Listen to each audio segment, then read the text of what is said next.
ಇನ್ನು ನಿನ್ನೆಯಷ್ಟೇ ಉತ್ತರ ಪ್ರದೇಶ ಸರ್ಕಾರಕ್ಕೆ ಪ್ರಾಥಮಿಕ ವರದಿ ಸಲ್ಲಿಸಿರುವಂತಹ ಎಸ್ಐಟಿ ಇವತ್ತಿನಿಂದ ಮತ್ತೆ ತನಿಖೆಯನ್ನ ಕಂಟಿನ್ಯೂ ಮಾಡಿದೆ. 15 ದಿನಗಳಲ್ಲಿ ಸಂಪೂರ್ಣ ವರದಿಯನ್ನ ಸಲ್ಲಿಸಲಿದೆ. ಒಂದ್ ಕಡೆ ಎಸ್ಐಟಿ ತನಿಖೆ ನಡೀತಾ ಇದ್ರೆ ಒಂದೊಂದಾಗಿ ಬಯಲಾಗ್ತಾ ಇರುವಂತಹ ದೇಣಿಗೆ ಹಗರಣಗಳು ಕೂಡ ಬೆಚ್ಚಿ ಬೀಳಿಸ್ತಾ ಇವೆ.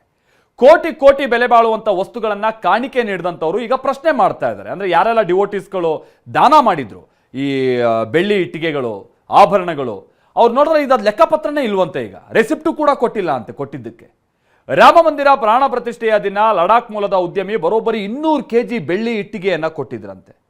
ತಲಾ 1 ಕೆಜಿ ತೂಕದ 200 ಬೆಳ್ಳಿ ಇಟ್ಟಿಗೆಯನ್ನ ಪಡೆದ್ರೂ ಕೂಡ ಟ್ರಸ್ಟ್ ಸದಸ್ಯರು ಯಾವುದೇ ರಸೀದಿ ಕೊಟ್ಟಿಲ್ಲ. ಜ್ಯುವೆಲರ್ಸ್ ಅಸೋಸಿಯೇಷನ್ ಕೊಟ್ಟಿದ್ದಂತ 60 ಕೆಜಿ ಬೆಳ್ಳಿ ಬಗ್ಗೆನೂ ಕೂಡ ಲೆಕ್ಕಾಚಾರ ಇಲ್ವಂತೆ, ಸುಳಿವೇ ಇಲ್ಲಂತೆ. ಈಗ ಅನಿತಾ ಭಾರದ್ವಾಜ್ ಅನ್ನುವಂಥ ಮಹಿಳೆ ಒಂದು ಕಾಗೆಯ ರೂಪದ ಬೆಳ್ಳಿ ಮೂರ್ತಿಯನ್ನ ಕೊಟ್ಟಿದ್ರಂತೆ. ಅದೆಲ್ಲಿದೆ ಈಗ ಅಂತ ಪ್ರಶ್ನೆ ಮಾಡ್ತಾ ಇದ್ದಾರೆ. ಅದು ಯಾವುದಕ್ಕೂ ಕೂಡ ಈಗ ಉತ್ತರ ಸಿಗ್ತಾ ಇಲ್ವಂತೆ. ಈ ನಡುವೆ ಮಾಜಿ CM Akhilesh Yadav FIR ದಾಖಲಿಸದೆ SIT ತನಿಖೆ ನಡೆಸ್ತಾ ಇರೋದು ಇದು ಬಿಲ್ಲು ಇಲ್ಲದ ಬಾಣ ಪ್ರಯೋಗಿಸಿದಂತೆ. ಹಾಗಾಗಿ SIT ತನಿಖೆ ಮೇಲೇನೆ ಈಗ ಅನುಮಾನ ಮೂಡ್ತಾ ಇದೆ. ಶ್ರೀರಾಮನ ಹೆಸರಿನಲ್ಲಿ ಇವರೆಲ್ಲ ದೇಣಿಗೆಯನ್ನ ಸಂಗ್ರಹಿಸಿ ಈ ರೀತಿಯಾಗಿ ಲೂಟಿ ಮಾಡಿದಾರಲ್ಲ, ಇವರು ಮನುಷ್ಯರ ಅಂತ ಹೇಳ್ಕೊಂಡು ಪ್ರಶ್ನೆ ಮಾಡ್ತಾ ಇದ್ದಾರೆ. ಬನ್ನಿ, ಅದಕ್ಕೆ ಸಂಬಂಧಪಟ್ಟ ಹಾಗೆ ಒಂದು ವಿಶೇಷ ಕಾರ್ಯಕ್ರಮ 9:30ಕ್ಕೆ ಪ್ರಸಾರ ಆಗುತ್ತೆ, ತಪ್ಪದೇ ವೀಕ್ಷಿಸಿ.